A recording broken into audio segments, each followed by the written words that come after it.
حضور اکرم صلی اللہ علیہ وسلم نے اس کام کے ذریعے امت کو جمع کیا ہے۔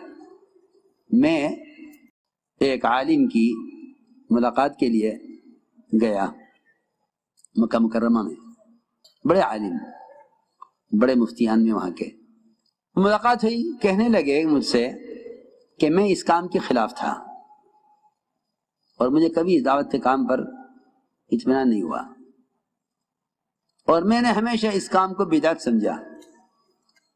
بدعت ہے، یہ زبان میں شروع ہوئی ہے۔ کہنے لگے کہ میں ایک کانفرنس تھی علماء کی، معتمر تھا ایک، میں اس میں شرکت کے لیے گیا، جس ملک میں رکھی گئی تھی وہاں پہنچا، نکلا جب ایئرپورٹ سے، ایک ہوٹل میں قیام تھا، ٹیکسی کی ہوٹل میں جانے کے لیے، تو ٹیکسی والا 4 مہینے لگایا ہوا تھا، ٹیکسی والا 4 مہینے لگایا ہوا تھا، اس لیے کہ جو کام سے لگے ہوئے ہوتے ہیں وہ نماز کے اوقات بھی یاد رکھتے ہیں، اور پھر یہ نہیں کہ مجھے نماز پڑھنی ہے، وہ نماز کے داعی بھی ہوتے ہیں، نماز کے عامل بھی ہوتے ہیں۔ اس نے چلتے چلتے گاڑی میں کہا کہ نماز عصر کی نماز تیار ہے، یہاں مسجد میں پڑھ لیں۔ کہا ٹھیک ہے چلو۔ وہاں گئے مسجد میں، تو وہاں ایک صاحب بیان کر رہے تھے، کچھ لوگ بیٹھے ہوئے تھے، 15-20 آدمی ہوں گے، اس سے زیادہ۔ تو کہتے ہیں کہ وہ عالم مجھ سے کہنے لگے کہ میں خیال ہوا کہ چلو اب آگے کہیں جائیں گے تو نماز کا وقت قریب ہو جائے گا، یہیں پڑھ لیتے ہیں۔ بیٹھ گئے اس میں حلقے میں، ایک صاحب بیان کر رہے تھے، لیکن میں نے دیکھا کہ میرے آگے ایک آدمی بیٹھا ہوا تھا لال رومال اوڑے ہوئے۔ میں نے پوچھا تم کہاں سے آئے ہو؟ کہنے کہ میں تو مدینہ منورہ سے آیا ہوں۔ تمہارا کیا مذہب ہے؟ اس نے کہا میں شافعی ہوں۔ پھر میں نے ایک برابر والے کو دیکھا، وہ رومال باندھے بیٹھا ہوا تھا۔ میں نے پوچھا تم کہاں سے آئے ہو؟ کہ میں یمن سے آیا ہوں۔ تمہارا کیا مذہب ہے؟ کہ میں حنبلی ہوں۔ ایک اور آدمی ملا آگے بیٹھا ہوا، اس سے میں نے پوچھا تم کہاں سے آئے ہو؟ کہ میں ہندوستان سے آیا ہوں۔ تمہارا کیا مذہب ہے؟ کہ میں حنفی ہوں۔ یہ کیسا حلقہ ہے؟ ایک حنبلی، ایک شافعی، ایک مالکی، ایک حنفی، سارے بیٹھے ہوئے ایک حلقے میں، اور ایک آدمی بیان کر رہا۔ مجھے بیان کون کر رہا ہے؟ کہ یہ ہندوستان سے آئے ہیں صاحب جماعت لے کر، ان کا کیا مذہب ہے؟ کہ یہ حنفی ہیں بیان کرنے والے۔ کہنے لگے کہ میں نے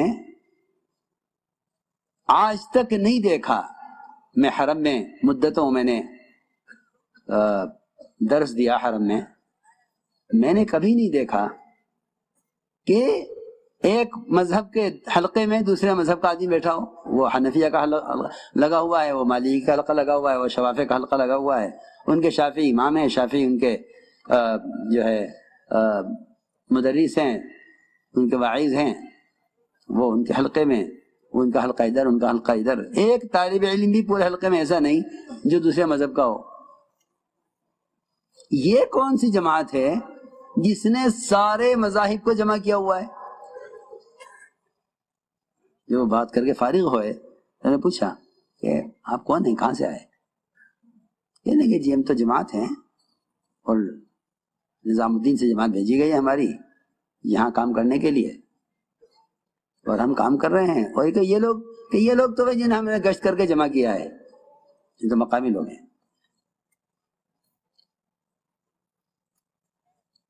کہنے لگے کہ میں اس کام کو جو سمجھا وہ میرا پہلا دن تھا اس کام کو حق سمجھنے میں، کہ یہ وہ کام ہے جس نے امت کو بلا تفریق جمع کر لیا ہے، ورنہ امت بٹ گئی تھی زبان میں، مذہب میں، رنگ میں، نظریات میں۔ تو میرے دوستوں عزیزو، اصل سنت یہ ہے کہ امت کو جمع کیا جائے بلا تفریق۔ اسی لیے حضور اکرم صلی اللہ علیہ وسلم نے فرمایا یا اقسم اغزو مع غیر قومک، اقسم اللہ کے راستے میں نکلو اپنی قوم کے علاوہ کے ساتھ، تمہارے اخلاق اچھے ہو جائیں گے، تم باعزت ہو جاؤ گے اپنی قوم میں۔ تو میں نے عرض کیا کہ یہ اللہ کے راستے کا خروج، اس لیے کہ اگر برادری قوم کے اعتبار سے نکلیں گے تو برادری قوم کو تفریق کو قوت ملے گی، اور اگر برادری اور قوم کی نسبت سے نکل کر ایمان والے کا اکرام صرف مومن ہونے کی وجہ سے ہے تو امت جمع ہو جائے گی۔ کیوں اکرام کر رہے ہو؟ کیا مسلمان ہے؟ اس لیے تبلیغ میں اکرام مسلم ہے، تمہارے کا اکرام کرو، ہمیں نہیں معلوم یہ کون ہے، لیکن آپس کی اخوت اور بھائی چارگی وہ وجود نہیں جب آئے گی جب تمہارا نکلنا ایک مسلمان کے ساتھ اس کے صرف مسلمان ہونے کی وجہ سے ہو۔ اس لیے اللہ کے راستے میں کا یہ خروج یہ امت کی اجتماعیت کے لیے، اور امت کو قومیت، زبان اور علاقائیت، اس لیے کہ یہ میرا علاقہ ہے، آپ کا علاقہ، یہ تو اللہ مجھے معاف فرمائے، یہ تو سب سے گھٹیا جانور کتے کا مزاج ہے کہ یہ ایریا میرا ہے، یہ ایریا تمہارا ہے۔ آپ دیکھیے گلیاں اور محلے، آپ گاؤں دیہات میں جا کر دیکھیے، گاؤں کے شاید کارپوریشن کا، بلدیہ کا اور حکومت کا جغرافیہ اتنا زیادہ اہم اور مضبوط نہیں ہوگا جتنا ان کا جغرافیہ بنایا ہوا مضبوط ہوتا ہے۔ ان کتوں کا کہاں تک کس کتے کی کس کی حد کہاں تک ہے اور کہاں سے دوسرے کتوں کی حد شروع ہوتی ہے۔ آپ گاؤں سے گزریں، کتے گاڑی کے پیچھے وہاں تک بھاگیں گے جہاں تک ان کی حد ہے، اس سے آگے نہیں جا سکتے، وہاں سے دوسرے کتے شروع ہو جائیں گے۔ ہاں آپ دیکھیں، میں تو کوئی خالی بات ہی نہیں کر رہا۔ ہاں اچانک رات کو 2 بجے شور ہو جاتا ہے محلے میں کتوں کا کہ دوسرے محلے کا کتا ان کے محلے میں آ گیا۔ جی ہاں، برداشت نہیں کر سکتے وہ، انہیں معلوم ہے ہماری حد کہاں تک ہے، ہمارا گاؤں کہاں تک ہے۔ خدا نہ کرے، اللہ نہ کرے یہ بات مسلمان میں کہ ہمارا علاقہ ہے تمہارا علاقہ ہے، ہماری مسجد تمہاری مسجد، اس کی خدا کی قسم اس سے بڑا کوئی مجرم نہیں ہوگا جو امت کی تفریق کی بات کرے، کیونکہ صحیح حدیث میں ہے کہ ایک آدمی اللہ کی رضا والے اعمال، اعلیٰ درجے کی نماز، اعلیٰ درجے کا روزہ، اعلیٰ درجے کی زکوٰۃ، اعلیٰ درجے کا حج، اعلیٰ درجے دین کی محنت کر کے جائے گا، لیکن زبان سے کوئی ایسا لفظ نکلا ہوگا جس سے امت میں تفریق پیدا ہوئی ہے تو اللہ تعالیٰ اس کو جہنم میں ڈالیں گے۔ اور ایک وہ آدمی جو اپنی تمام بدکاریوں کی وجہ سے جہنم کا حق مستحق ہے اور جہنم کے لائق ہے، لیکن اللہ نے اس کی زبان سے ایسا کوئی جملہ نکلا ہے جس سے آپس میں اتفاق پیدا ہو جائے تو اللہ تعالیٰ اس کو جنت کے اعلیٰ درجے تک پہنچائیں گے۔ یہ تو صحیح روایت ہے۔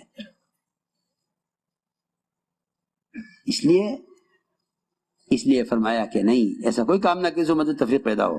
آپ کون ہیں، آپ کس قبیلے سے ہیں، آپ کس قوم کے ہیں، آپ کس خیال کے ہیں، آپ کس طرف ہیں، یہ کچھ نہیں، یہ سب بکواس ہے۔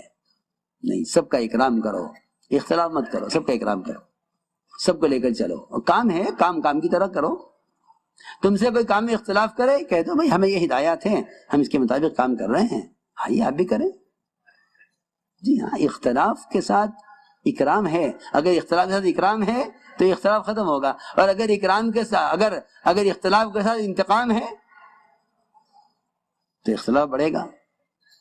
اختلاف کے ساتھ انتقام نہیں ہوتا، اختلاف کے ساتھ اکرام ہوتا ہے۔ اختلاف تو ہو جائے گا، کیوں کسی کو سمجھ میں آئے گی، کسی کو نہیں سمجھ میں آئے گی۔ ہمارا کام یہ ہے کہ سمجھاتے رہو، اکرام کرتے رہو، دعا کرتے رہو، اور سمجھانے کے لیے بیان، تقریر، مذاکرے، خطوط، تحریرات کی ضرورت نہیں ہے، سمجھانے کے لیے کام کر کے دکھلاؤ۔ نہ مذاکرے کی ضرورت ہے، نہ کسی تحریر کی ضرورت ہے، نہ کسی مشورے کی ضرورت ہے، نہ کسی قرارداد کا منظور کرانے کی ضرورت ہے، بلکہ کام کرنے کی ضرورت ہے۔ یہ کام کرنے کے کام ہے، کام واضح ہے۔ کام اگر دکھلاؤ گے تو کام کے فائدے سے لوگ منشرح ہو جائیں گے، کام کے فائدے سامنے آئیں گے، لوگ کام کریں گے۔ اور باتیں کرو گے تو باتوں کا جواب تو باتوں میں ہوتا ہے، عمل کا جواب عمل سے ہوتا ہے۔ آپ عمل پیش کریں، لوگ عمل کے فائدے دیکھیں گے، باتوں کو کوئی فائدہ نہیں ہے۔ اس لیے مذاکروں سے بات سمجھ میں نہیں آئے گی، بات عمل سے سمجھ میں آئے گی۔ ہمیں چاہیے کہ اس طرح ساتھیوں کو ساتھ لے کر نکلیں، مسیح کی جماعت نہ نکلے، مسیح کی جماعت کا ہر فرد نئے ساتھیوں کو تیار کرے، اپنے کام میں تعدیے کی شکلیں بناؤ، یعنی ایک کام کرنے والا 10 کو کام والا بنائے، ایک کام کرنے والا 100 کو کام کرنے والا بنائے۔ مسجد کی جماعت کا ہر ساتھی خود سرزہ کی جماعت بنائے، خود 4 مہینے کی جماعت بنائے، خود بیرون کی جماعت بنائے۔ ہر ایک کے ذمہ خود محنت ہے، جماعت نے نکل جانا ذمہ داری نہیں ہے، جماعت بنا کر لے کر چلنا ذمہ داری ہے۔ جماعت کا بنانا محنت ہے، جماعت میں نکلنا محنت نہیں ہے۔ اس لیے ہمارے ساتھیوں کو چاہیے کہ اللہ کے راستے میں نکل کر خدمت کے ذریعے اندر تواضع پیدا کریں۔ یہ ہے اصل اکرام۔ حضور اکرم صلی اللہ علیہ وسلم اللہ کے راستے میں نکلے ہوئے ہوتے، آپ گھٹیا سے گھٹیا کام انہیں ذمہ لیتے، کھانا یہ پکائیں گے، بکری یہ کاٹیں گے، فرمایا جنگل سے لکڑی میں چن کر لاؤں گا۔ آپ خود تشریف لے گئے، لکڑی چن کر لائے آپ جنگل سے کھانا پکانے کے لیے صحابہ کے ساتھ۔ یہ نہیں ہمارے کرنے کام نہیں ہے، ہمیں ہمارے کرنے کام دیا جائے، یہ نہیں۔ میرے دوستو عزیزو، مولانا الیاس صاحب نے پوچھا اپنے ساتھیوں سے کہ مولانا اسماعیل شہید رحمۃ اللہ علیہ کے ساتھ جو ان کے مشیر اور مناظر ہوتے تھے، مناظرہ کرنے والے، اور دن بھر بڑے بڑے کام بیان تقریر کے کرنے والے، پوچھا وہ رات میں کیا کرتے تھے؟ کہ کسی نے کہا جی وہ تہجد پڑھتے تھے، کسی نے کہا جی وہ تو ذکر میں رہتے تھے، کسی نے کہا جی وہ تو بعض وہ تھے جو وظائف اور رات کو دعائیں کرتے تھے دن بھر اسماعیل شہید رحمۃ اللہ علیہ کی تحریک کو آگے بڑھانے اور کامیابی کے لیے۔ مولانا الیاس صاحب نے سب سے پوچھا، فرمایا کہ نہیں، فرمایا نہیں، یہ تو کام سب کے کرنے کے ہیں، ذکر، دعا، تلاوت، تہجد سب کے کرنے کام ہیں۔ فرمایا وہ کیا کرتے تھے، ان کے خاص مشیر، ان کے دن بھر کے مناظرین، بیان کرنے والے، مناظرہ کرنے والے، وہ کیا کرتے تھے رات کو؟ ساتھیوں نے کہا جی نہیں معلوم۔ ادھر دیکھو میری طرف، ادھر دیکھو نا میری طرف، عجیب آدمی ہو، وہ کیا کرتے تھے رات بھر؟ حضرت نے فرمایا جتنے مجاہدین تھے، ان مجاہدین کے گھوڑوں کی لید صاف کرنا یہ ان کے ذمہ ہوتا تھا رات کو۔ اور وہ یہ کہتے تھے کہ اگر ایک رات بھی ہم ان مجاہدین کی لید صاف، ان مجاہدین کے گھوڑوں کی لید صاف نہ کریں، اگر ایک رات بھی ہم ان کے گھوڑوں کی مالش نہ کریں اور ان کا گوبر اور ان کی لید صاف نہ کریں، تو اسی دن بیان سے اپنے دل کے اندر عجب اور کبر پیدا ہو جاتا تھا کہ دیکھو ہم اس قابل ہیں کہ ہم بول سکتے ہیں اور ہم ایسی دعوت دے سکتے ہیں اور ہم مناظرے میں ایسے کامیاب ہو سکتے ہیں۔ اگر ایک دن بھی چھوٹ جائے ان گھوڑوں کی لید کا صاف کرنا تو ہم صبح اپنے کام میں کامیابی نہیں دیکھا کرتے تھے، کیونکہ اس کام کے نہ کرنے کی وجہ سے اندر کبر اور بڑائی پیدا ہو جاتی تھی کہ ہم اس قابل ہیں۔ یہ ایک بنیادی بات ہے جو میں عرض کر رہا ہوں کہ اپنے آپ کو خدمت میں اس لیے لگائے رکھو کہ خدمت کرنے سے تواضع باقی رہے گی، خدمت کرنے سے تواضع باقی رہے گی۔ بلکہ ایک حدیث میں ہے کہ اللہ کا تعلق بندے سے، بندے کا تعلق اللہ سے اس وقت تک باقی رہے گا جب تک یہ دوسروں سے خدمت نہیں لے گا۔ اپنی ضروریات خود پوری کرو، اپنا کھانا برتن ساتھ لے کر جاؤ تاکہ سوال نہ ہو، اشراف نہ ہو۔ اپنی ضرورت خود پوری کرو، اپنی ضرورت خود پوری کرو تاکہ سوال سے بچیں، اشراف سے بچیں۔ کسی بھی علاقے میں جماعت جا کر یہ کہ یہ کر دو، یہ جماعت داعی نہیں رہی، یہ جماعت سائل بن گئی ہے، اور جب سوال کا دروازہ کھول لیتا ہے اللہ اس کی مدد کا ہاتھ روک لیتے ہیں۔ اس لیے اپنی ضرورت کا سامان سب کے ساتھ ہو، سوال نہ ہو، اشراف نہ ہو۔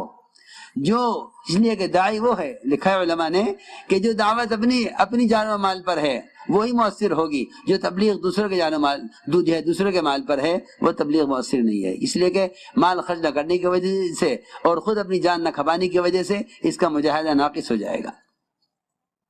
اس طرح ہمیں اللہ کے راستے میں نکل کر خدمت کے ذریعے، اور میرے دوستو یہ سارے کام اللہ کی رضا کے لیے ہوں، یہ بہت اہم بات ہے۔ نکلنے کے زمانے میں لوگ تشکیلیں کریں گے تمہاری، نکل جاؤ مقدمے میں کامیابی ہو جاوے گی، نکل جاؤ تمہیں اللہ بیٹا دے دے گا، نکل جاؤ، اولاد نہیں اولاد ملے گی، نکل جاؤ بیمار ٹھیک ہو جائے گا، نکل جاؤ قرضہ ادا ہو جائے گا۔ ایک بڑی تعداد ہے جو تشکیل والوں کی باتیں سن کر ان تمام مسائل کے حل کے ارادے سے اللہ کے راستے میں نکلتی ہے۔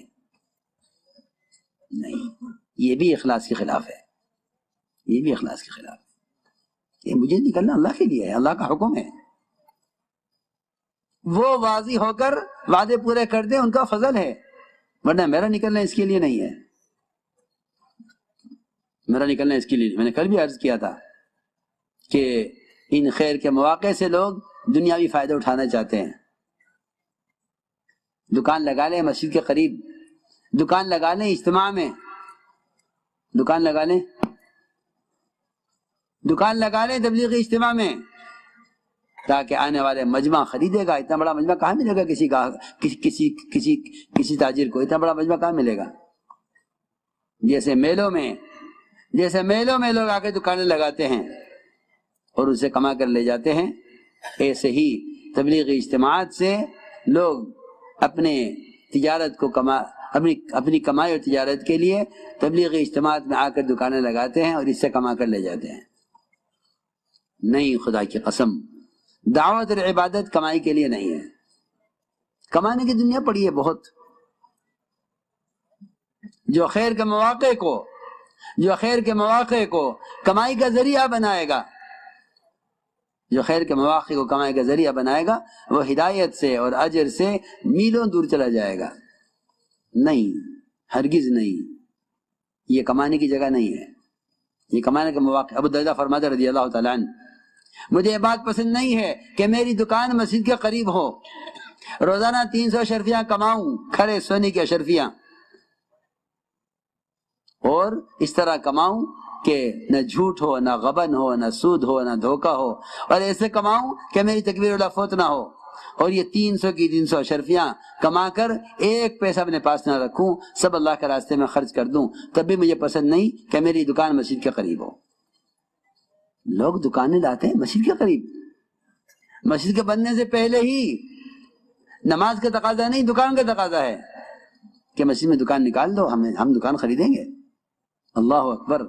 جو مسجد نماز کے لیے ہے، اس مسجد سے نماز سے زیادہ دکان کا تقاضا ہے۔ ہاں، یہ ابو درداء فرماتے ہیں، ما احب ان یکون لی حانوتا علی باب المسجد، مجھے یہ بات پسند نہیں ہے کہ میری دکان مسجد کے قریب ہو۔ غفلت اور تجارت اور آرام و راحت کی جگہوں کو مسجد سے دور رکھا گیا ہے۔ صحابہ نے چاہا بھی کہ نماز کے لیے ہم مسجد کے قریب گھر بنا لیں، فرمایا نہیں، مسجد سے گھر کو دور رکھو، دور رکھو مسجد کو گھر سے۔ کیا اس میں کیا حکمت ہے؟ صرف چل کر آنے کے اجر کے لیے نہیں ہے، یہ بات ذہن میں رہے۔ چل کر آنے کے لیے تو کا اجر اس لیے رکھا ہے تاکہ یہ گھر کو قریب نہ لائیں، مسجد کے گھر کو مسجد کے قریب لانے کی اور حکمتیں ہیں، تاکہ غفلت کا تجارت کا ماحول مسجد سے دور رہے۔ تم وہاں سے نکل کر اس ماحول میں آؤ تاکہ تمہیں معلوم ہو یہاں کے وہاں کے ماحول میں کیا فرق ہے۔ ایسے ہی اجتماعات کے موقع پر دکانیں لگانا اور آنے والے مجمع سے دنیا کمانا۔ عمر رضی اللہ عنہ نے صاف فرما دیا کہ جو آدمی اللہ کے راستے میں نکلے، اللہ کے کلمے کو بلند کرنے کے لیے دعوت کی نسبت پر نکلے، اور نکلنے کے زمانے میں چھوٹی سی تجارت کر لے اور پھر آگے بڑھے دعوت دیتا ہوا یہاں تک کہ کفار کے ہاتھوں قتل کر دیا جائے، فرمایا کہ اس کو شہید مت کہنا، یہ مقتول شہید نہیں ہے۔ صحابہ نے عرض کیا، مومنین آپ کیا کہہ رہے ہیں؟ ایک آدمی کفار کے ہاتھوں قتل کیا جائے، آپ کہہ رہے ہیں شہید نہیں ہے؟ فرمایا کہ کیسے شہید ہو سکتا ہے جب اس نے اس اجتماع میں اور اس نے نکلنے کے زمانے میں تجارت کر لی، تو وہ شہید کیسے ہو سکتا ہے؟ فرمایا مقتول ہے، شہید نہیں ہے۔ شہید تو صرف وہ ہے جو اس راستے میں نکلنے میں اس کام کے علاوہ کسی دنیا کے ارادہ نہ کرے۔ اس کو میں نے کہا کہ یہ اخلاص ہے۔